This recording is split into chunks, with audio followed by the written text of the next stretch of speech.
magic is happening once again. Yeah. We're back at the world headquarters.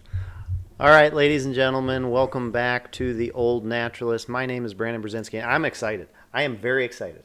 You are excited. I'm excited because we haven't done this in probably 2 months. And that's a good thing, isn't it? No, anyway, sorry. No, it's not a good thing. Like, how am I supposed to, get away from the children and the wife? We really should have talked about this earlier, but where are the children? The children are the wife and children are at a play at Anthony Wayne High School, watching one of their friends. Oh, good. So they are safe and they are entertained and everything. It's fine. Good. Yes. Okay, good. So let us continue then. Continue. So we are going to we're gonna do something that is not exactly what we normally do. Well, I've always wanted to talk about this topic, and Brandon thought it was too off-putting, inappropriate, and we probably should have a trigger warning if you're too a squeamish warning, squeezy, whatever. Yeah. This is so. Can we? We'll if we just tell them the title of the episode, or just tell them what the story usually is. I used to what I call eat out. That's what the British say. Right. You get dinner invitations, but you have a story to tell. Right. And I used to eat out on this story, which is called People Soup. Yes. And I used it for months, for years actually. Right. And I'm still using it now, tonight. So it's a good story. It's a good story, but not for the faint of heart. It is a good story. Now, one thing I did text you earlier. I don't know if you got a chance to think about this. But before we talk about People Soup, can you think of some things, you've traveled the world. Yes. Are there any, interesting cuisines that you have had?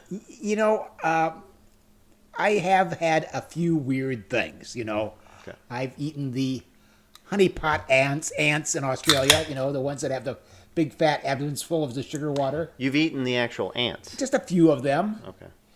It was like, Elliot Tramer and I were like daring each other to do that. No, Okay. just a couple. That was interesting. Fine.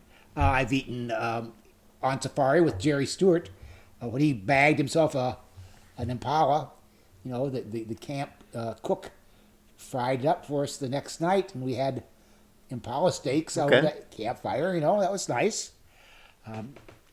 I've eaten zebra, congoni, which is a big antelope, ostrich, of course, alligator. Just the ordinary. You notice he said ostrich, of course. Like, I think you get ostrich in your Kroger's right now, can't you? I don't know. I don't think so. I mean, what Okay. did that? But anyways, you've had ostrich. So that stuff, yes. But as for exotic cuisine, no. When I was traveling with Buana Bob Kemp, Tom Kemp, Matt Anderson, Pete Montian. We were just wild and crazy birders. In those days, we didn't have much money. When we spent our hard-earned dollars on flights to tropical countries for 10 days or whatever, 2 weeks, we did not want a second of downtime because of Montezuma's revenge or some sort of food poisoning. So we always were extremely careful in Latin, and that's before the age of bottled water. So we sterilized our own water with iodine. We Iodine crystals. Iodine crystals. Yeah. There's a procedure about this. Do not use iodine tincture, and you have to study up on it. Nowadays, of course, everybody just does bottled water. But in those days, we would treat all our own water. For breakfast, we limited our diet almost to no cuisine. Essentially, we have bananas and Coca-Cola, say, for breakfast. Mm-hmm. For lunch, we'd have crackers and peanut butter we brought for ourselves, maybe or easy cheese, or canned tuna, canned sardines. Yes, that's good. Okay. And then for dinner, in Latin America anyway, it was always, well, not always, but pollo frito. Chicken and rice, right? Papas fritas. Okay. Y cerveza. Y cerveza. Well, chicken, fried potatoes, and beer. Cerveza es muy importante. So, Bueno. yes. So you have traveled the world. You have tried various things that there's a good chance that a lot of our listeners haven't tried. Right, and this is something they have not tried. Right. I'm one in 10 million, or I don't know, So let's go 20, ahead. 100 million? I don't know. I hope you're the only one. I think there's still some Well, snacking going on in well, Papua New Guinea. like But a well, yes, okay, where cannibalism exists or used to exist. You know, when I was in New Guinea, oh, by the way, there's a disease you get from eating human brain. It's like mad cow disease, okay, and it takes years to develop. It takes, long time to develop. okay. I think I remember where this is. So when I was this is an aside. So when I was there, they were not eating people. Right. I've never been any place they ate people Right. currently. Yeah. But there were still some old timers who were developing that disease in Papua New Guinea, i.e., they had in the last 30 or 40 years they Yes. had indulged. You missed it by a couple of decades, but the result of what those actions were still there. Yeah. Okay, so let's go ahead and set the stage for People soup. people soup. So Trigger warning. Take cover. where Well- where does this begin? It begins with me arriving at the University of Toledo back in 1970 or whatever, and I wanted to sign up for a geology class. I couldn't get into it. And they said, "Well, here's an anthropology class." Ology? It seems. I think It seems- I think the important part is actually the beginning. Well, along with this class was a work studies job, 15 hours a week for money. So I couldn't get the geology class. If I went to anthropology, I could get a job. And I went for that. Okay. The anthropology department in 1970 was like a sort of a twinkle in the eye of some administrator. There were only three professors of anthropology, and of course there's actually four main subject matter in anthropology. So we didn't even have a full crew. There was no graduate program, which worked out great because the undergrads who had the work studies thing got to be treated like Like that you were grad students. students. I had keys to the building, I had keys to the truck, I had keys to the gas pump, I had keys to the gas pump, and the canoe and the outboard engine. Oh my God, Really? those were golden years. Hang on a second. This is an anthropology. So what are you studying about people where you need the Oh, we do canoe and the one of the divisions is archaeology. So we had to go out along the Maumee River and land on the islands and do survey work and do screening. You dig up dirt and screen it for pottery or and look shreds. for trilobites and stuff? Well, not trilobites. Human. Anthropology. Anthro is people. No, I know. We do people things. I know, but I bet you found trilobites. You know.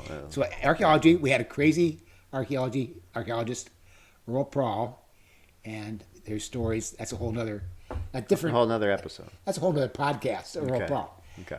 There was Robin Wells. He was cultural. They're looking for the knowledge of language, customs around the world. What's the same? What's different? Okay. Great guy. Misunderstood. The university thought he was goofing off because he never got his doctorate. And they thought he was not working on his doctorate.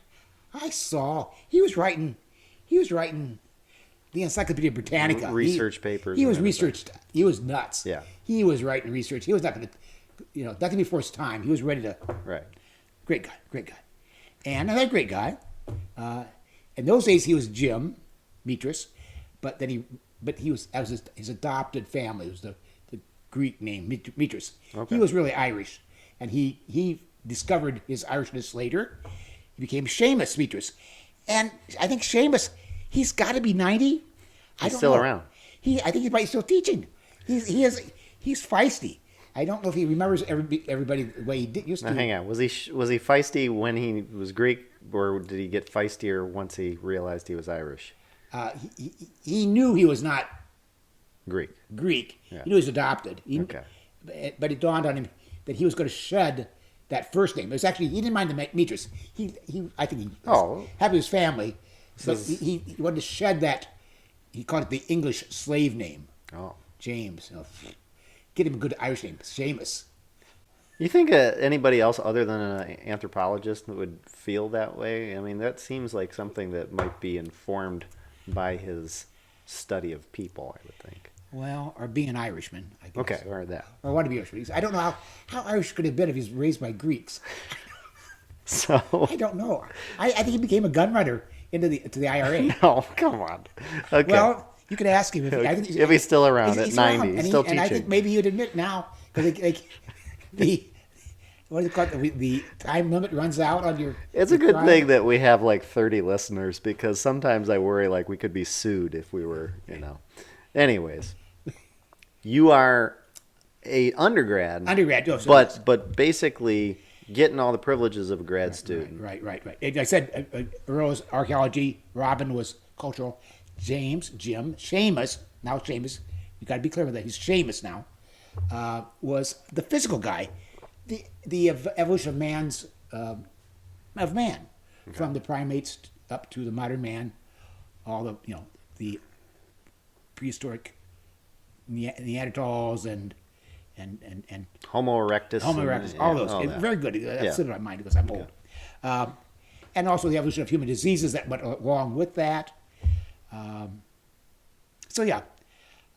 we worked closely with the archaeologists because they would dig up the bones from their archaeological sites, dig up the Indian village, they'd find burials, and then we would look through them. Actually, being a small department, we'd help dig them up, and then we'd sort through and count how many left arm bones there were, and that would give you a number of How many people there were were. there? Yeah. Okay, sure. because they'd just be broken up pieces. But if you're good like I was, you could just take a fragment of bone and say where it came from in the body, Okay. which ties into the story a little bit later. Oh, yeah, so because that's a very small teaching staff, Okay. Seamus thought he got this idea that to give us a little more experience in physical anthropology with an experience that he could provide. There were two other physical anthropologists working in Toledo in those days, 1970, 71.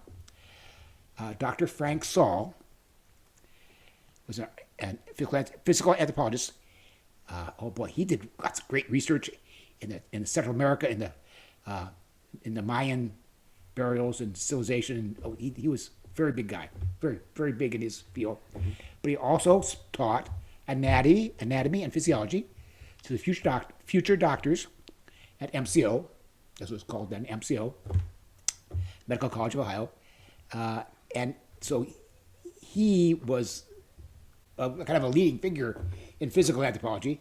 And he also had an assistant, Tom Elsey, not a leading figure, but a nice guy, who was his assistant. So those two guys were also around. So besides our three professors, Okay. there were these two other floaters out there. So Seamus worked out a deal where we would exchange services.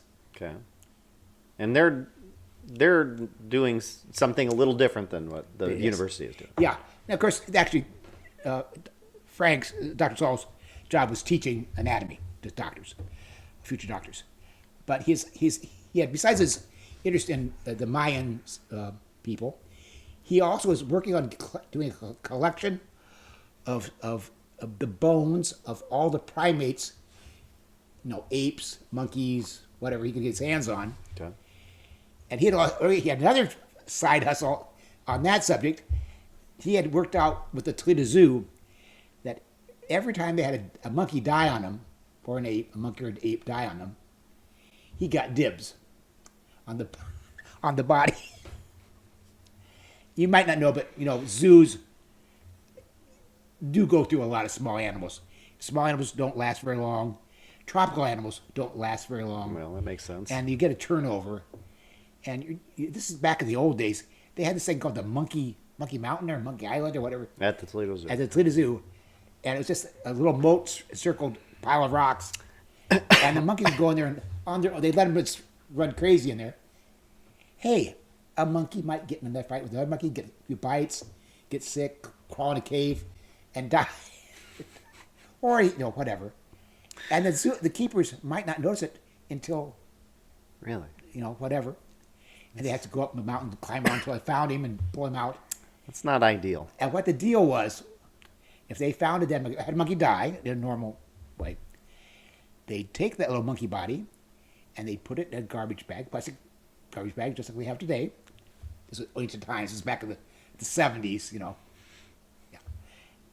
And they'd take it over the zoo vet's office, and they'd put it in the hallway outside the zoo vet's office because the vet did not want those rotten dead monkeys in his office, but he would let him put them in the hallway. And he would call Frank and say, "Hey, I got one for you."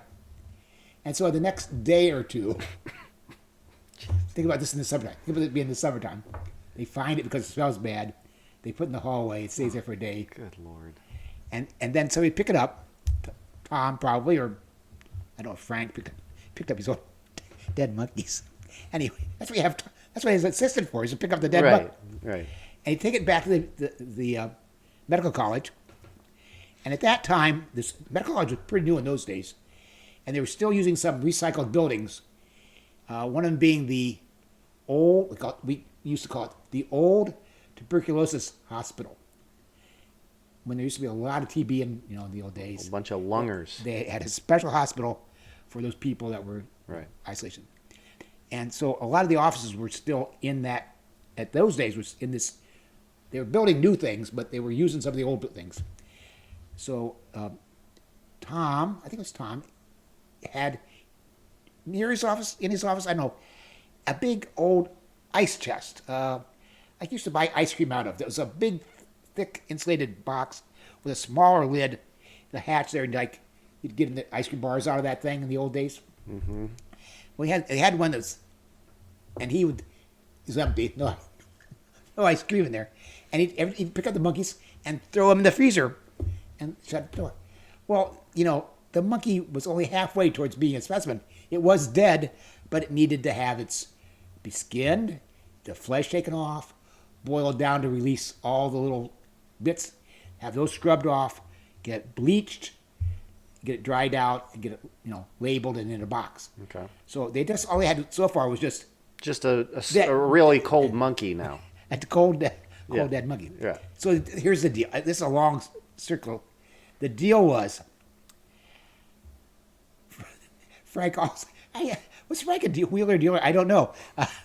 He had access to, actually had possession of, some nice, fresh, dead monkeys. Do we have a trigger warning? We told him, if you're squeamish, don't go there. Well, no, this is all right. So far, it's okay. I think people can use context clues to figure out about how gross this will get. Yeah. Okay. I mean, the thing's called people soup. It's called people soup. Okay. I need to move this along. Yeah. Well, so anyways. So he had these fresh monkeys. So they were his trading goods. He said to Seamus, "You guys, students can dissect these monkeys, these nice dead monkeys." I have to tell you, I can't not tell you. These were nice rhesus monkeys. Okay. RHESUS. They are A big monkey, experimental monkey. Okay. And They what were part of the world or can we find rhesus? Asia. Okay. All right. And they were being used for heart research. So they'd done the procedures on them, on their hearts, and then they had to go in later and see how it worked out. It's for science. Yes. For saving human lives. And these were monkeys, and we're going to save human lives with their sacrifice. Right. And thank you, rhesus monkeys, Thank you for your service. It was in the service of man. These monkeys were given their lives. Okay. Yeah. But they're dead, and they were otherwise, except for some heart surgery, they were in perfect condition. So Frank would let us dissect them under Tom Elsie's, his assistant's guidance, supervision. Okay. And we could get some actual hands-on anatomical study of primates. Fabulous. And the trade-off was we just had to then, after we did that for an hour, we had to take the dead monkeys and take the skin, had to skin them, take the meat off of them, boil them down, bleach them, and put them in the box. Skinning. We literally we're taking a knife and oh yeah, like you're filleting a fish. Yes, Well, I mean, not as neatly because they're rotten monkeys. You know, and we're not skilled. We're just college students. That is so gross. Anyways, I'm sorry. It's episode 2. Now for chapter 2. It was one summer night in August of 1971. I know it was that because there had been a fairly famous murder in town at the beer stube on the east side. The manager had gotten killed, and his body was being taken to the medical college, and he was in the next room from us where we were working. Okay. So we had already done our dissection, and then Tom had stalled out a couple monkeys for us, and we went to the other side. Oh, we're actually not. We moved to the morgue. We tried to do the dissection. Sorry, I have to talk to the microphone. We do the dissection in Tom's office on a big work table with, you know. Okay. Oh, by the way, you want to see the big work table? There's the monkey. There's a monkey. There's a nice recent monkey. That's one of that's your picture. Yeah, that's my. That's a nice monkey. That's a nice monkey. Now is that now? I can't. Is this skinned already? Like I mean, He's half. Yeah, he's okay. This is not. This is one of the nice monkeys. This is what. So we're just peeling him back as we need. Right now we're looking at his muscles in his arm. Okay. We're Okay. separating those out. Okay. So we do that just on a work table in Tom's office. But for these skinning off and chopping the meat off of these, we need a good work area. So we go to the morgue, one of the morgues, and they have on one of the autopsy tables. You could get 2 monkeys on one table because they're smaller than people, and and then one of us students would be on each side of each. One monkey would be a student on each side. And that night, Richard Weinstein was over there. I was over here. There's a dead monkey here. It was actually a plastic bag. And we popped that bag open to see what's inside. And it was a Patas monkey. Patas monkey. Patas. Patas monkey. Central African monkey. Beautiful monkey. Red fur on the back and the neck. And then white fur below. He's just gorgeous. Except he's very dead and very rotten. He's gorgeous, but he's. I mean, he was. I mean, once He'd been in the hallway for. Now, there's the 2 of us. Richard and I are going to. Each student is doing 2 monkeys. Each student a monkey. So there's no way that Richard and I can both be tugging on the monkey. You got to divide the monkey. So if you're going to do is chop it in 2, He gets the bottom half. I get the top half. Okay. You're skinning. You're doing that. And now we're going to skin, take the meat off, cut the meat off. Like you might be cleaning up a turkey carcass, And then later on you boil the carcass to make soup or whatever. So, that's what we're up to. So I've got this big surgical knife, because you got to chop things up. This monkey is sort of past his sell by date. That knife goes right through that monkey's arm, that muscle bone, and he goes boom right into my finger. Bing! That big circle knife goes through the rotten monkey and sticks in the bone in my finger right there. See the scar? I'll have to put a close up on the video. Ding! Not much of a wound, but Tom Elsie, the guy who works there, got all excited because he knows that a lot of these monkeys have something called simian bee virus. At least that was the fear, which is one of those diseases that there's no treatment for. And you die. So this is pre-HIV scare, but we're dealing with essentially the same worry. It's right in that time zone when the HIV is getting discovered. I don't know exactly what. Yeah. But we're coming where all these viruses are out there. They're out to get us. Okay, so you're doing your thing. You cut your finger. Emergency room. They give me shots. Okay. They put stitches in that little tiny cut. And they put a huge bandage on it. Okay, so what does that mean? Well, not much. Well, you're done for the night, right? Yeah, we're done for the night. We're all done for that night. Okay. But the next night we have to go back. Screwed it up for everyone. We have to go back. And because things now, I can't get rubber gloves on, so I can't do the dissection of the nice monkey. I can't do the cleaning up of the rotten monkey. Right. What the hell good am I to Frank and Tom? They don't. Like, Well, what do they're we? not. I get to watch while my co-students, my friends, Right. do the dissection. Get to. But when it comes to chopping up the dead monkeys and things, they say you can't do that because you can't put a glove on. So we got something else for you. So they take me to another lab I've never been in before. They take me to the brain lab. I swear to God, it's a brain lab, and it's just exactly what you think is going. Everywhere. There's like Jars. three rows on 2 walls, and there's big jars, glass jars with little lids on them, and human brains in each one. It's just beyond belief. You think these things are jokes? You think it's a movie? Go to the brain lab. No, that's literally. What they had. Yeah. And this being the crazy time it was, and MCO in those days, it wasn't just the brains. There's a guy at the back work table in the room in this lab, and he's got a bunch of white rats. He's sterilizing white rats for some other In the brain lab. diabolical. He's just using the space. He's not doing any brains work. He's just Okay. the space was available because this is evening. We were basically working so like after the students were done for the day, Okay. you know. And Tom would stay with us because he had to because Frank was going home to have a cocktail, see his wife. I don't know. If you're a full professor, you get to do stuff, you know. Right. Give the grunt work to your. Graduate student. But Yeah. that wasn't what they were. But that was the relationship. Where was I? I was wondering. We're into the brain lab. Lab, yes. So the room is full. The thing is makes it nice is that he was using a little bit of ether to knock him out before he did the. He was a nice guy. For the rats. For the rats. Yeah. Okay. And the rats. For The rats. Thank you for your service.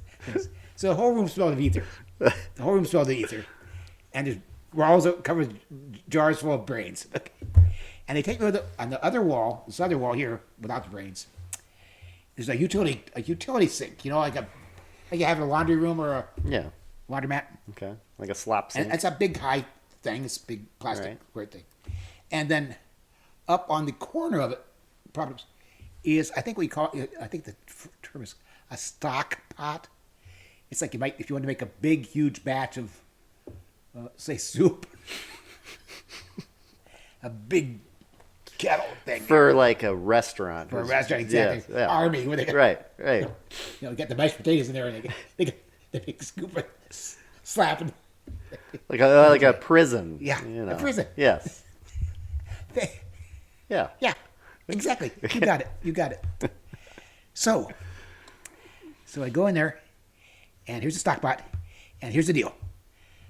I can't put that hand in the water because I got a big, but I have a hand that I can reach in that pot and feel around in there. And, I look in now because it's a high sink and a big pot.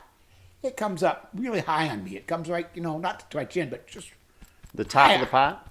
top of the pot. It's right Okay, near, all right. near my high of the chest. Yeah. So I have to sort of reach up to get in there, and it's full of brown. I look in there; it's brown, greasy liquid. And what's going on here is that the same way we were cutting the monkeys, and then cut off the meat, and then boiling them down to get the last parts loose The and bits. the bits boil off and get soft, so you can scrub them off. Well, somebody else was doing that to this specimen, but it wasn't a monkey. Easy. It wasn't a monkey specimen. It was a person. It was a people. Now this was not Frank's project. It was a people. We hope it's not the murder that just happened. We're not doing that. To that No. guy. This guy apparently this was somebody this wasn't Frank. Somebody else who was interested in disease. This person had died of bone cancer, and had done all kinds of weird things. As it turned out, they were trying to find out. They wanted to see what he'd been doing, Okay. and they wanted to save it as a specimen. So they had done the same steps: skin him, cut the meat off, boil him down, and then the next step is to scrub off those little bits that are now loose. And for this purpose, they gave me, and here's my finger up here. There's a bandage on it. I could hold though my 2 tools: a toothbrush to scrub the outside of the bones, Right. and a bottle brush. You know where the bottle brush goes Oh. up the nose holes through the eye sockets. Oh, okay. All right. Yeah, yeah. Okay. And that's the there wasn't a whole there was not an entire person in his stock pot. There was the skull with the top cut off, no lower jaw, and then there was the upper body, but no arms, and no lower body. And I don't think there was even a pelvis. So it was like the ribs, Spine. spine, Okay. skull. So you're reaching in here. I'm reaching over the top of this thing, get things, and I pull up the skull. I pick it off there and I scrub it all over and put that aside. And I get in there and get some rib bones and scrub them off. And the cancer is like fused things together. The ribs are like, many of them are like, not just ribs, but they're like. I would imagine like the spine, the vertebrae would be a spot for. They were. Keep going. I was just following orders. No, I know. I just following orders. So. Okay. I reach in there. Okay, pull out this. Oh my God, we're going to be sued. Well, I could edit it. Well, we're going to take that part out because Okay. I don't want to go to hell. Okay. I mean, it's not that bad. But anyways. It's always going to edit the tape here. We're going to stop for just a moment. Just a moment. Diane is expecting me to fix dinner. Okay. Go to the lobby. Let's all go to the lobby.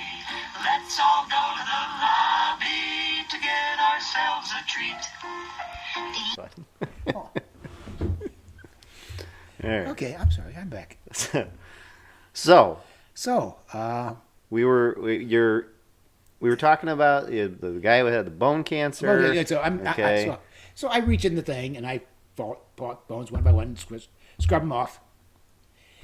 And I reach in there and I reach out in the bottom and there's something big in there. It's like, well, heck, I know we already found the skull. Maybe there was a pelvis. I think I may have already found the pelvis. Mm-hmm. So there's nothing that big in the body that I'm feeling, but there's something big in there. And I pull it out, and it's a part of the spine. It's like 6 or 7 vertebrae of the spine that have been made into a solid tube by the cancer. It fused together. And I reach in there, I pull this thing out, and again, it's like I'm pulling, and I pull it out, look at it, and it's amazing. It's kind of funny. You know, that's when we boil it to loosen things up.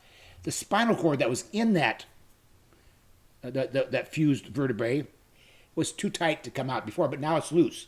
Okay. And I pull it up and I'm looking at it, and it starts sliding out like, oh my God!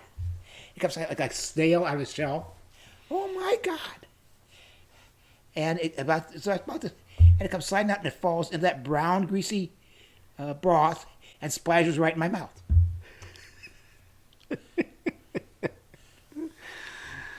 And it splashes right in my mouth. Well, I spit a lot. Yeah. I spit a lot. My dinner, whatever I had, I didn't lose it, but it's one of these things. I felt it go. Right. Right. It's right close. Up. It came so far up. Yeah. So. And there's a water fountain in the hallway. I went and got there. So in back-to-back nights, you might get a monkey disease, and you're. Then I'm slurping up people soup. No, I didn't slurp. It's a little bit splashed my mouth. Right. So it was greasy. Mm-hmm. It tasted a little bit different from anything I've ever tasted before. They say people, I mean, historically, Right. They say it's different. They say it's pork-like, and that's kind of stuff like that. Uh-huh. Yeah, so I might, I felt that taste stayed with me. Yeah. And I don't know if it's mental or not. Well, I'm sure it was mental. But it stayed in my mouth for 24 hours. Even though I brushed my teeth, chewed gum, ate other foods, that stayed with me for a full 24 hours. That's an interesting aftertaste, I would imagine. Yeah. So if somebody tries to slip me something, they can't fool me. They can't fool me. I've been around. Yeah. So That's I wanted you to tell this story.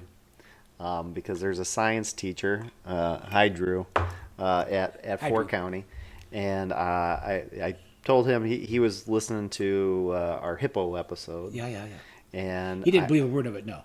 well, I told him that well, we're gonna do people soup because I wanted you to do that. So he's I think he'll appreciate this story for sure. But it is probably your most disgusting story. Things just happen. You're minding your own business. I was not looking for trouble. No, I But did not expect that. it found me. Oh God. Well, okay. So this is we realize that this is not conservation. Oh, We realize this is not birds or reptiles. but but more important than all those things is the story of my life. Oh, that's true. This is the The- old naturalist. the This- old naturalist. What made the old naturalist? The Yeah. old naturalist. This is the things that happened to him Right. It doesn't have to be. that ruined his life. That made him turn to bird watching. Well, that was that was it. That was it. That was the tipping point. That turning point. Okay. I was actually within a couple of years. I was a bird watcher. That's right. Well, it's an origin story. It's like a Marvel comic. See, I'm older. I'd say how the Lone Ranger became the Lone Ranger. Okay. All The right. shootout at the canyon and Tonto finding his injured body and nursing back to health, and the fake grave. All That's those things. I'm that's one that is beyond me. Okay. I know a lot of the I'm Made an his old mask soul. out of his brother's vest. Okay. I only remember like reruns of Johnny Carson making fun of the Lone Ranger and Tonto. So, but anyways, ladies and gentlemen, we hope you enjoyed this episode of The Old Naturalist. I enjoyed telling it. I told you I'm very happy that we were able to get together. So And it's I'm not long for the world because I'm very old naturalist. But this story will live on. live on, maybe in infamy. I'm not Yeah, sure. people will try to forget it, but it'll be on tape and they can't get away. We'll see you later. Thank you.